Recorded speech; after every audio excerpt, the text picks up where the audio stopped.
which countries around Europe are the most under threat from contagion? Well, I think, to be honest, if you're looking medium term, this is going to change the dynamics of Europe across the board. In the short term, certainly Italy is under serious pressure. As you were saying, Matteo Renzi has had to launch the kind of rescue that Italy's been resisting for nigh on 5 years. In the wake of this, it's seen as a chance to try and clean up the banks. Certainly in political terms, that contagion you could see in the Netherlands, in Denmark, in France, in countries where there are pressures for, a new kind of anti-establishment mood is taking hold, and pressures for referendum, and the kind of pro-EU political class are going to come under this threat. Alex, before my next question, I want to give you the full introduction that you deserve, that I'm afraid I was too rushed to do earlier. This is, of course, Alex Barker. He's the Brussels chief for the Financial Times. And Alex, of course, all eyes on this Brexit battle bus turn today to Brussels here. Have we now moved on from perhaps rhetoric we saw on Friday in the minds of the European leaders that it is totally up to the UK when they invoke Article 50? There is certainly impatience on the part of the 27.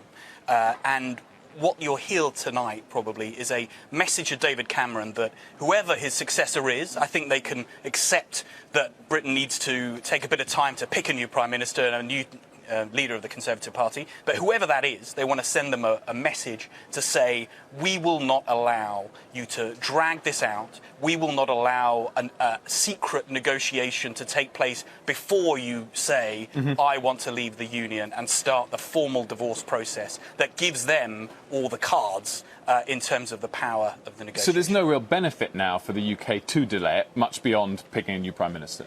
Well, the advice to the new Prime Minister might be actually to trigger this puts you it's to your disadvantage. You probably will still have some meetings with Merkel and Renzi, and they'll say no informal talks, no start to the talks. But of course, they want to size up this new Prime Minister and lay down their own terms. So I expect actually you'll see a few months after a Prime Minister is appointed before the trigger actually is pulled.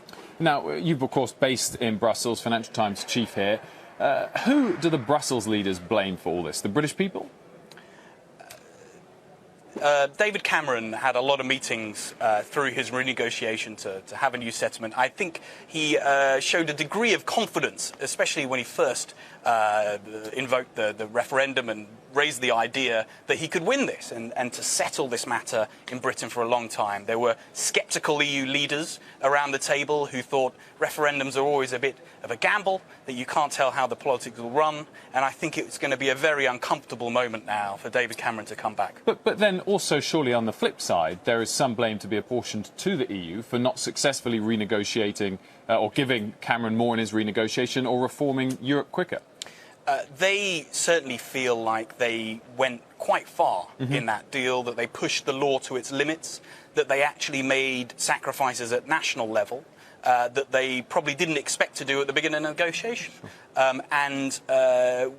Looking back, would they have given more? Perhaps a bit more, but they also saw a referendum campaign where the concessions, the European end of that new settlement, really didn't figure very much. And so they thought, we went to a lot of effort. The EU kind of stood still for almost 9 months while that UK negotiation was taking place. And would they give more? I'm not sure.